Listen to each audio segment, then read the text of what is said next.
Yo no le tengo nada que señalar al Partido Colorado si es que nosotros en nuestro partido hacemos prácticamente cosas similares. Primero debemos mejorar nosotros nuestra casa, porque muchas veces culpan al Partido Colorado. Mirá, al Partido Colorado, por eso nosotros no ganamos. Mentira. La oposición hoy no es opción por culpa de la propia oposición. No tenemos la capacidad de ser opción a la ciudadanía hoy por las rencillas internas, por tener en nuestras filas también personas que no cumplen con los mínimos necesarios para estar dentro de la oposición. No somos opción, somos más de lo mismo que es lo que la ciudadanía nos tilda hoy. Entonces yo creo que en alguna vez tenemos que animarnos como partido también a depurar nuestras filas a personas que solamente anteponen intereses personales y particulares antes que los intereses partidarios. Deben pasar nomás a la vereda enfrente, ser independiente, buscar otro partido, lo que fuese. Y bueno, porque muchas veces hablo con algunas personas y le digo yo, tenemos que tener esta posición definida, pero le van a echar con a mi funcionario que tengo 3 en el Ministerio de Salud, tengo esta enfermedad. Nunca vamos a construir un país serio si es que con 2 o 3 carguitos a nosotros se nos condiciona el sentido de nuestros votos, ¿verdad?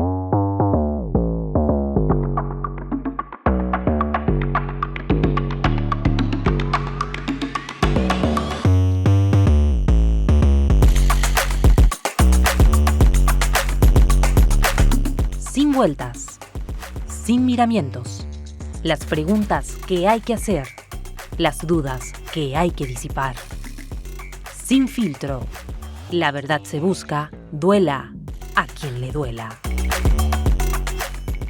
Finalmente juraron los nuevos miembros de la Cámara de Diputados, una Cámara de Diputados que tiene una renovación en su 70% aproximadamente. Existen varios rostros nuevos dentro de la Cámara Baja del Poder Legislativo y uno de esos rostros nuevos es el de Carlos Pereira, liberal, diputado por el departamento de Itapúa y cuyo hermano es Javier Pereira, quien es el primer opositor en conseguir ganar la gobernación del departamento de Itapúa. Proveniente de una familia modesta, según sus propias palabras, le tocó incluso trabajar desde los 12 años y consiguió salir adelante junto a su familia.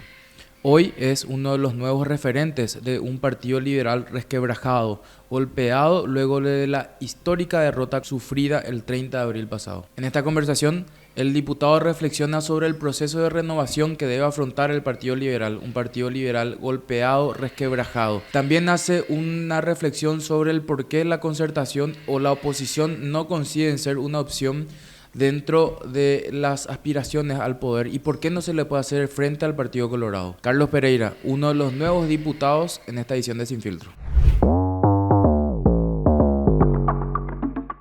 Diputado, ¿cómo estás? Súper bien, buenas tardes. Gracias por la invitación. Gracias por aceptar estar acá en este pequeño podcast y conversar un poco sobre lo que se viene para vos. Gracias, tenía esta curiosidad un poco de participar en uno de estos podcasts, así que contento, a las órdenes. En materia de cuestiones internas al Partido Liberal, diputado del partido, se ha notado una fractura nuevamente muy importante tras los resultados de abril. Tu perspectiva del por qué se dio esta derrota del 30 de abril pasado, para después empezar a hablar de la situación interna del partido. Entonces, empezando por ahí, ¿qué crees que pasó como para que, a pesar de que se dio probablemente la mayor coalición opositora, se haya perdido de una forma tan grande en abril? Bueno, un análisis un poco difícil, ¿verdad? Porque existieron múltiples razones. O sea, nosotros que veíamos la campaña política desde el interior, entendimos que quisimos demostrarle o inventarle a la ciudadanía que nos unimos muchos partidos políticos, muchos movimientos, pero eran solamente acuerdos de cúpulas.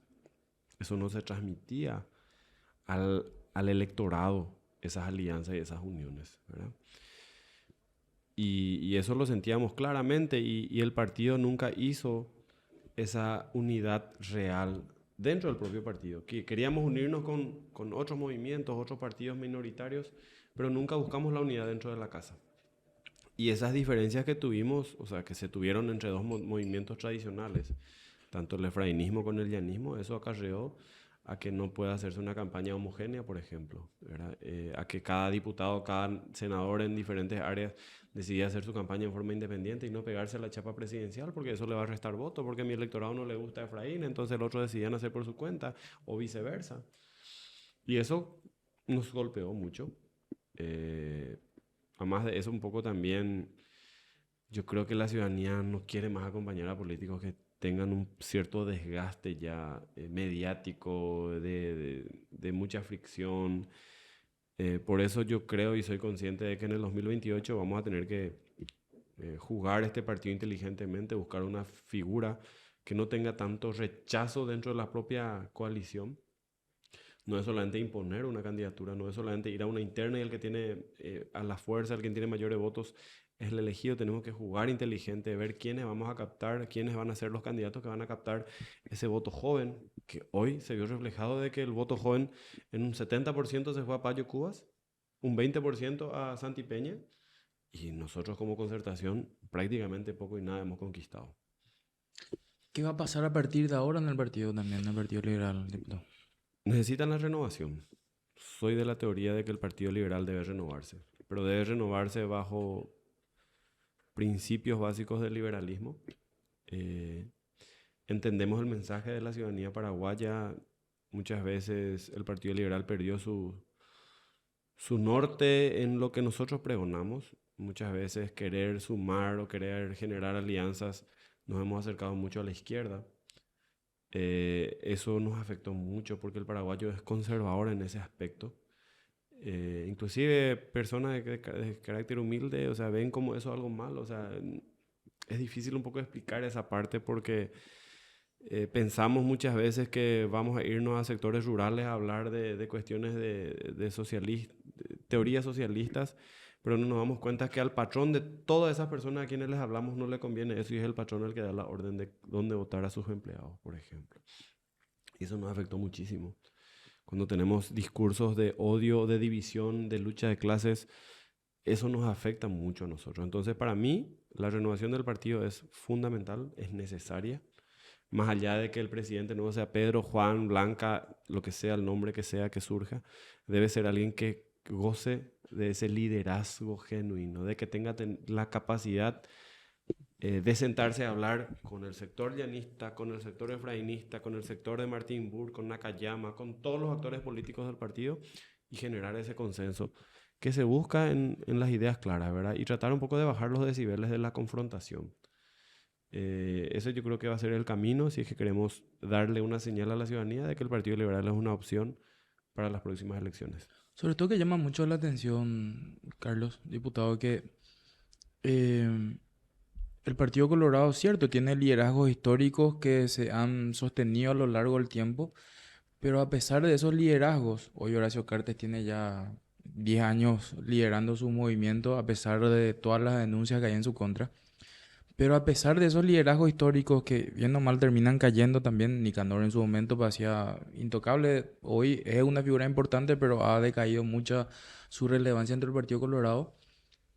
A pesar de eso, han ido surgiendo candidatos o rostros jóvenes, nuevos dentro del Partido Colorado, y es algo que aparentemente dentro del Partido Liberal no se ha dado, ¿verdad? O sea, es como que se encuentra siempre el nuevo, el joven que quiere entrar, tipo decirle, no, andate detrás de fulano, ¿verdad? O sea, yo creo que esa también es una falencia desde afuera, ¿verdad? Una opinión mía, no sé cómo la estarás viendo vos, ¿verdad? Bueno, hoy nomás estaba fijándome en la Cámara de Diputados, ¿verdad? El Partido Liberal tuvo una renovación del 45% en sus representantes en la Cámara. El Partido Colorado tuvo una renovación de más del 85%. O sea, el Partido Colorado se está renovando. Las figuras jóvenes que tiene hoy como diputado, personas realmente se les nota con mucha preparación. Y bueno, y esas cuestiones que nosotros tenemos que aprender. Hoy en política nadie te cede nada, eso también es claro, ¿verdad? Claro. Si nosotros los jóvenes, porque a mí nadie me regaló nada para estar donde estoy. Yo creo que dentro de nuestro Partido Liberal tenemos que fomentar a los nuevos liderazgos a animarse a tomar desafíos. Porque nadie te va a decir, Juan, que vos te vas a candidatar. No te vayas a candidatar a diputado, es mentira. Si querés candidatarte, jugate. Y trabajá por eso, construí tu liderazgo, construí tu imagen y se te van a abrir las puertas. Por eso, en política, siempre decíamos, nosotros, por ejemplo, te voy a hablar de mi experiencia en Itapúa, nos enfrentábamos siempre a ideas políticas con el exdiputado Edgar Ortiz en su forma de hacer. Y yo siempre decía, a él no le vamos a ganar con manifestaciones, con reclamos, a él en la cancha tenemos que ganarle si queremos quitarle del del escenario político. Y trabajamos para eso. Porque si algo no nos gusta de algunos políticos, o sea, trabajemos en otro sentido y demostremos por qué queremos tener el apoyo de la ciudadanía, ¿verdad? Y bueno, nos tocó bailar con la más fea. Ambos movimientos tradicionales del partido no nos acompañaron en nuestras candidaturas. Tuvimos que hacerlo en un movimiento independiente. Nos jugamos en el medio de ambos movimientos. Porque entendíamos de que si nos jugábamos a uno u otro lado en las generales nos iba a pasar factura. Entonces, al jugarnos en el medio, fundar nuestro propio movimiento, enfrentarles a ambos en igualdad de condiciones, nos dio la posibilidad de ganar las elecciones y de recibir el apoyo mayoritario luego. Entonces, acá hay mucha decisión, por eso siempre les desafío a los jóvenes para que se animen. No esperen que alguien va a venir, porque si vos sos un joven de 28, 30 años y viene un senador y te dice, Juanqui, candidatate a diputado, yo te voy a ayudar, yo te voy a financiar tu campaña. ¿A quién le va a pertenecer tu voto? ¿A quién te financia? Claro. O sea, a mí no me sirve, porque yo eso veía también, me pasó eso en la junta departamental. Personas jóvenes que ingresan a los cargos, pero son manejados por gente que tenga los recursos, quienes le financian la campaña. Entonces, no es una garantía ser joven e involucrarte en la política si otros son los que manejan tus hilos de decisión.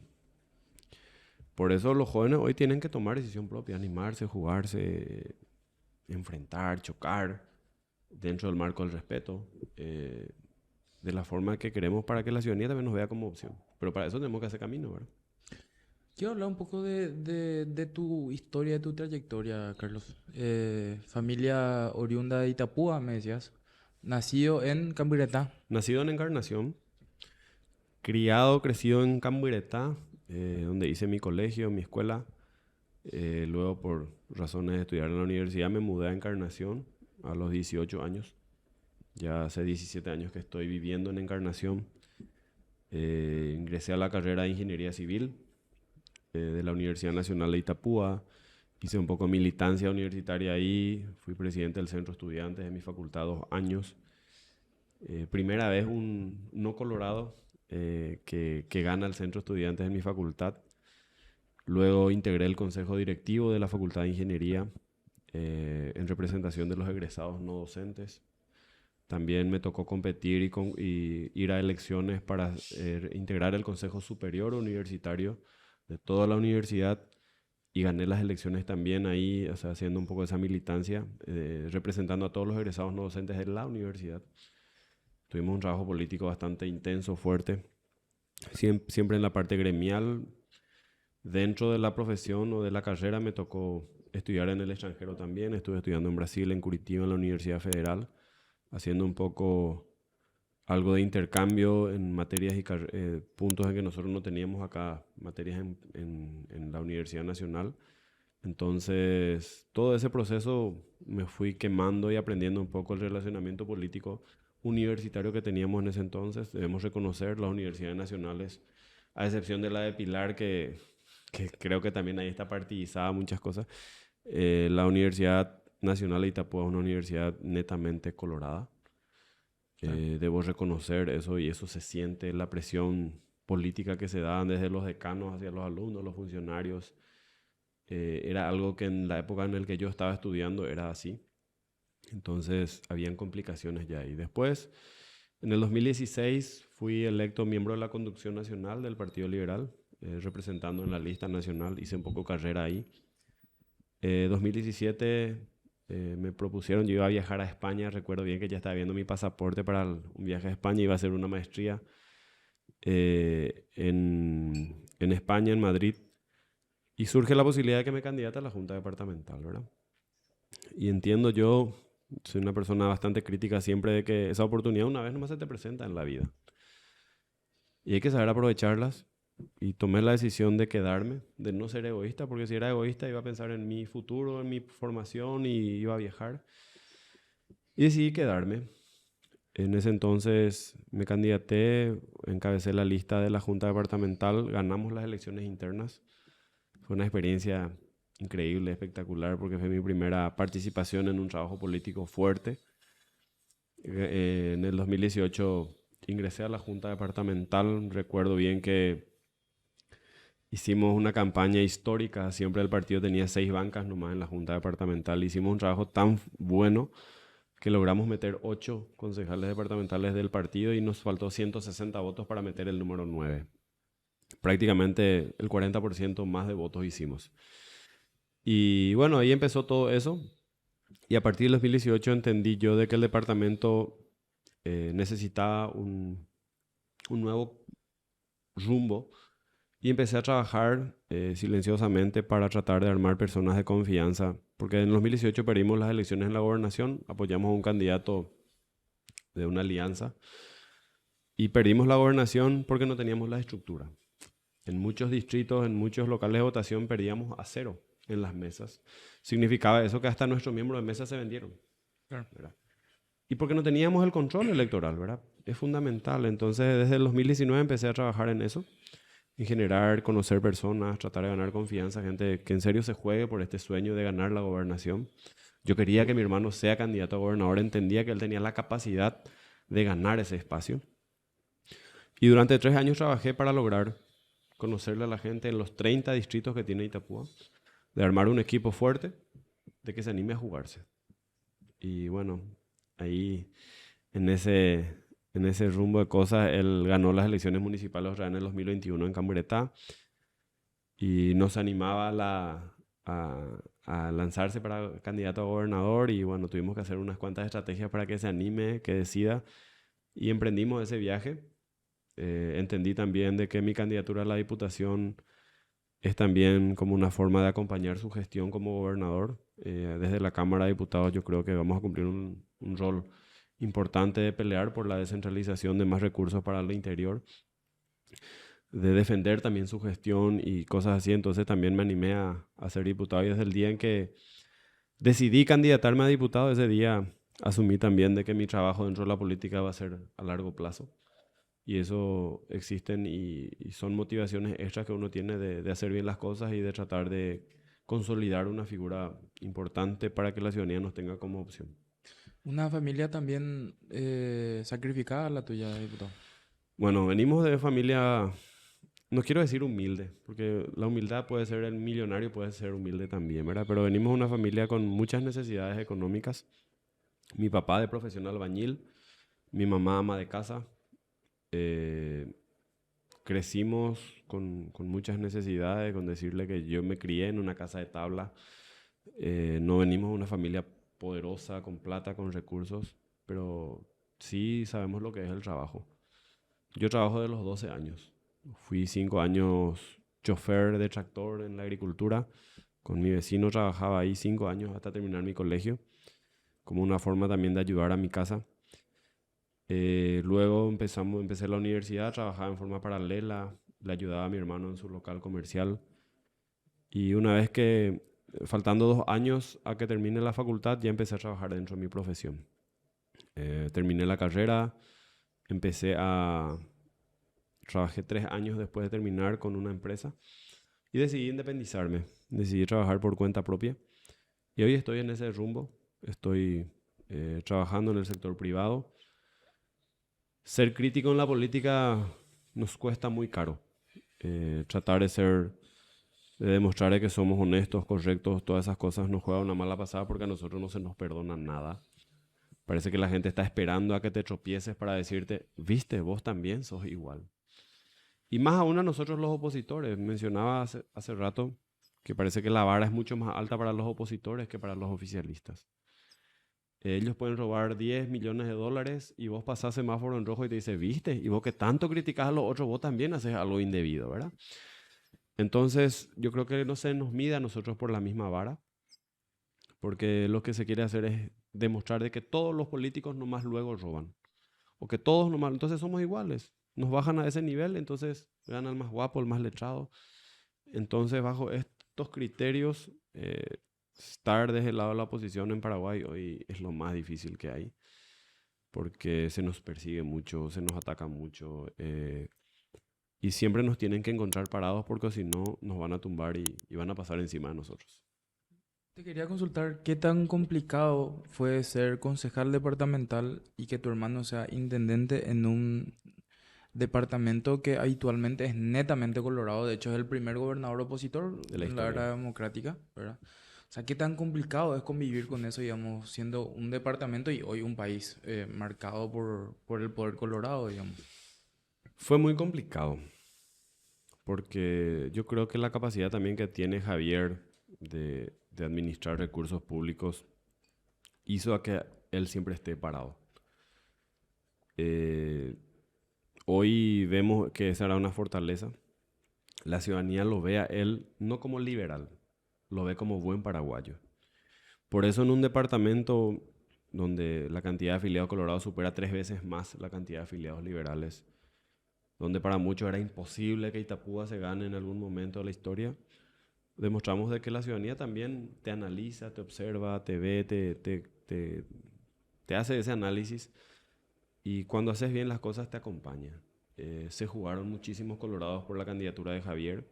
Yo mismo creo que el 30-40% de mis votos fueron colorados. Porque tenemos un camino hecho en el cual jamás le hemos preguntado a nadie qué signo político es, qué afiliación política es. Tratamos de trabajar con todos los sectores siempre que las necesidades eran válidas. Ahí estuvimos ayudando. Trabajamos mucho con la sociedad.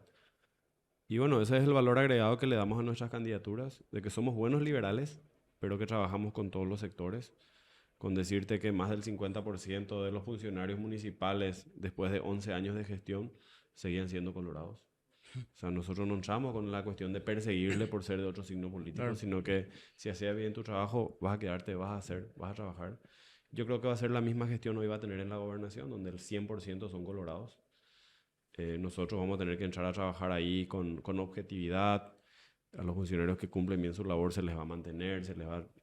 O sea, toda esa forma de trabajar yo creo que nos da también a nosotros la posibilidad de ser creíbles, predecibles para muchas personas, por eso se juegan y nos apoyaron. Pensar en que hoy dos de las ciudades más importantes del interior, Encarnación, Ciudad del Este, dos de las gobernaciones más grandes del país, de hecho son las únicas dos opositoras, Itapúa y Central, estén en manos de opositores, no debería sentarse, si bien es muy temprano para pensar lo que va a pasar acá a 5 años, o por lo menos acá a 2 años y medio, quizá siendo un poco más medio placista, pero no debería la oposición sentarse a mirar un poco hacia el interior como para pensar en alguna vez qué se tiene que hacer o incluso impulsar desde el interior alguna candidatura en algún momento. Bueno, ese análisis yo creo que lo vamos a ir realizando, haciendo en medida que pasan los años. A ver un poco cómo es el destaque o cómo se siente también a nivel nacional las labores que van a hacer un gobernador de Itapúa, un gobernador de Central. Lo de Miguel Prieto, que es bastante visible, tiene mucha relevancia a nivel nacional su trabajo. Lo de Luis y también intendentes que se destacan. Y yo creo que hoy con esta mayoría que tiene el Partido Colorado va a tratar de opacar un poco esa labor o ese funcionamiento que lo van a realizar esos intendentes que se destacan hoy dentro de la oposición, ¿verdad? Entonces nosotros como legisladores vamos a tener que unirnos los de la oposición. Yo creo que esta aplanadora colorada, como algunos llaman, va a querer llevarse por delante de muchas de esas intendencias o condicionar el trabajo en muchas de estas gobernaciones. Que a nosotros nos va a tener que levantar un poco la alarma de la forma en que vamos a articular las acciones, ¿verdad? Yo creo que el primer año vamos a tener ese tipo crédito, por el respaldo popular no se van a animar a tocar nada este primer año, por ejemplo, en las dos gobernaciones, por la amplia diferencia que se obtuvieron en ambas. Pero en las municipalidades sí. Yo creo que los trabajos van a empezar pronto, porque en el 2026 ya son las siguientes elecciones. Se va a querer golpear a estos municipios importantes para darle una señal un poco a la ciudadanía también de que o se alinean todos o vamos a tener problemas. Entonces, me preocupa y ojalá, yo creo que los liderazgos del interior también son sanos. Es entendible hoy de que del interior surjan nuevos liderazgos que puedan encaminar a la oposición también. Por eso no me aventuraría a hablar de figuras que van a liderar a la oposición en los próximos años, pero yo creo que sí, es legal, es válido. Por ejemplo, que una persona como Miguel Prieto agarre la bandera de la oposición y camine, y yo creo que mucha gente le va a seguir. ¿Cómo le ves a Santiago Peña hoy como presidente, a pesar de que los cuestionamientos de su liderazgo, digamos, ¿verdad? Bueno, como decía un colega hoy, el beneficio de la duda le vamos a dar de la forma en que va a llevar su gestión. Ahora bien, existe otra realidad de que las decisiones no las está tomando él, por lo menos no en su mayoría. Y la presencia del presidente del Partido Colorado sobre su gestión, bueno, va a estar eh, tangible en todas las cuestiones que se toquen a nivel nacional, ¿verdad? Eso es real, eso no es que vamos a inventar nosotros. O sea, la presencia de Horacio Cartes en las decisiones de Santiago Peña van a estar siempre y van a estar muy fuertes. Hay que ver ese liderazgo que Santiago Peña hoy no tiene. Fue electo presidente, claro que sí, pero hoy yo no veo ese liderazgo político suyo con sus diputados, sí al movimiento, sí a su presidente del partido, sí a su líder natural, pero no hacia al presidente. Entonces, yo creo que en este primer año vamos a ver muchas situaciones incómodas seguramente de peleas internas dentro del mismo movimiento sobre los liderazgos que se van a construir. Y bueno, vamos a ver cómo se desarrolla. Realmente es una situación que hoy aventurarnos a decir cómo va a continuar esto, cómo va a terminar, yo creo que va a estar interesante este periodo. Te quisiera pedir también, digamos, tus ejes principales sobre los cuales vas a querer trabajar en estos 5 años de función legislativa, Carlos. Bueno, quiero integrar 4 comisiones y más o menos de ahí van a surgir todas mis intenciones legislativas, por lo menos para este primer periodo, ¿verdad? Quiero integrar la comisión de entes binacionales. Por obvias razones, somos el departamento con mayor afectación, 95-98% de las afectaciones de la entidad binacional de Cenetá lo ha sufrido Itapúa. Conozco del tema, conozco de la situación, o sea, sé que desde esa situación la entidad binacional de Cenetá va a tener que reivindicar muchas cuestiones sociales que tiene deuda con el departamento de Itapúa, varios municipios. Quiero integrar la Comisión de Minas y Energías. Somos un país riquísimo en materia de minerales que tenemos en nuestro suelo y hoy no es que no se está aprovechando, no existe una legislación para su aprovechamiento en forma correcta. Por ejemplo, no sé, no existe sobre el oro en Paso Yobay, por ejemplo, que se está quitando, se está enviando al extranjero, no le sobra nada al Estado paraguayo. Algunos políticos de turno son los que manejan todo eso y no existe una legislación para esos casos, por ejemplo. O litio en el Chaco. Es una de las mayores concentraciones en Latinoamérica de litio tenemos nosotros en el Chaco paraguayo. En la tierra, en lo natural, sin generar ningún daño a la naturaleza. Y no lo estamos aprovechando porque no existe ninguna empresa internacional que se anime a venir, porque no existe seguridad jurídica, no existe legislación que les garantice a ellos sus inversiones para venir acá al Paraguay. Entonces, esas 2 cosas, por ejemplo, son importantes para mí. La cuestión, quiero estar también en la comisión de obras, por obvias razones de mi profesión, conozco del tema, conozco de los rubros, conozco de la participación que podamos dar ahí. Y a partir de ahí empezar a trabajar un poco por un proyecto país. Yo creo que tenemos que sentarnos los actores políticos a hacer una agenda nacional, agenda de Estado, independientemente de quiénes van a venir 2028, 2033. Tenemos que hacer una proyección de crecimiento a los próximos 10, 15, 20 años, lo que en materia de obras es necesidad que tenga el Paraguay y trabajar conforme a eso. No endeudarnos por endeudarnos más, tratar de sacar obras que no tengan una correlatividad, una correlación para proyectos futuros. Yo creo que esa va a ser una materia pendiente a nosotros los legisladores de este periodo, de buscar ese entendimiento. Y como del interior tengo la obligación de tratar de incidir un poco en el presupuesto. Quiero estar en la comisión de presupuesto por esta cuestión de descentralización que buscamos entre todos para poder llegar. Y bueno, esa va a ser una de las herramientas principales. A todo esto, tengo desafíos dentro de la educación superior. Quiero hacer de que las universidades nacionales sean gratuitas para los jóvenes. Existen las formas, los rubros hay. Así que nos toca a nosotros trabajar conforme a eso y ver un poco la utilidad que le vamos a dar a los recursos paraguayos, porque a veces veo triste que sí existen recursos para aumento en el presupuesto del Tribunal Superior de Justicia Electoral, pero no existe aumento para la educación superior en el Paraguay. O sea, ¿cuáles son nuestras prioridades hoy? ¿Verdad? Y bueno, esos son los debates que tenemos que bajarle a la ciudadanía, ¿verdad? Ver un poco los jóvenes de todas las universidades nacionales del Paraguay, qué ellos esperan de sus legisladores, para que bajemos estos temas, instalemos, conversemos, hagamos las audiencias que tengamos que hacer y que cada uno de los departamentos haga lo suyo con sus diputados y senadores para que podamos incidir en el presupuesto en esos rubros importantes que hoy el Paraguay tiene materia pendiente en educación. ¿Qué hace un ping-pong contigo para ir ya en la parte final de la entrevista, diputado? ¿Asado o pasta? Asado, ¿Con mandioca o con pan? con mandioca, ¿Chipa guazú o sopa paraguaya? chipa guazú, En el tatacuá. el tatacuá que tengo en mi casa. Un libro, Padre rico, padre pobre. un autor, No, tengo uno. un referente político a nivel internacional. Histórico, no hace falta que sea actual. Uno que diga... Barack Obama. Un referente político nacional. De vuelta, no hace falta que sea actual. Histórico. Eligio Ayala.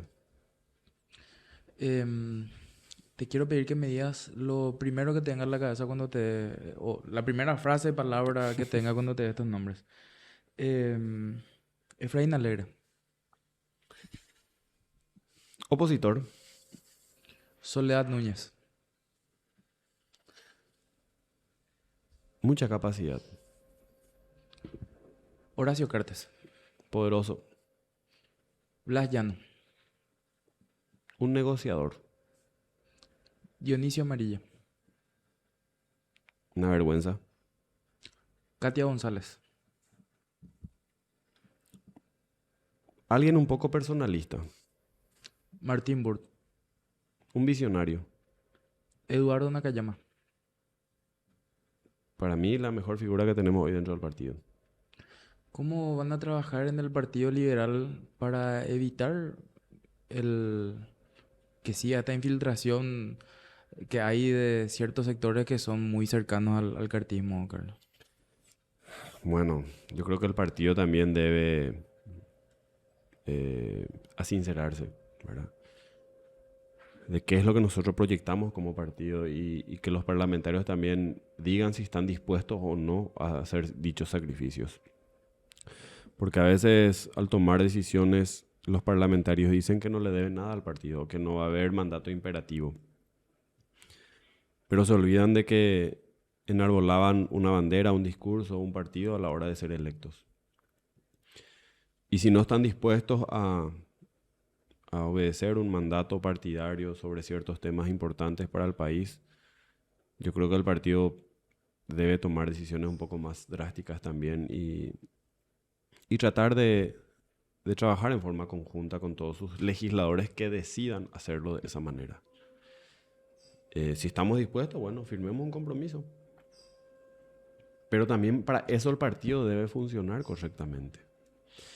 Voy a hablar un poco de estas situaciones porque me es un poco correcto hoy hablar porque tenemos que ser autocríticos nosotros. Yo no le tengo nada que señalar al Partido Colorado si es que nosotros en nuestro partido hacemos prácticamente cosas similares. Primero debemos mejorar nosotros nuestra casa, porque muchas veces culpan al Partido Colorado. Mirá, al Partido Colorado, por eso nosotros no ganamos. Mentira. La oposición hoy no es opción por culpa de la propia oposición. No tenemos la capacidad de ser opción a la ciudadanía hoy por las rencillas internas, por tener en nuestras filas también personas que no cumplen con los mínimos necesarios para estar dentro de la oposición. No somos opción, somos más de lo mismo, que es lo que la ciudadanía nos tilda hoy. Entonces yo creo que en alguna vez tenemos que animarnos como partido también a depurar nuestras filas a personas que solamente anteponen intereses personales y particulares antes que los intereses partidarios. Deben pasar nomás a la vereda enfrente, ser independiente, buscar otro partido, lo que fuese.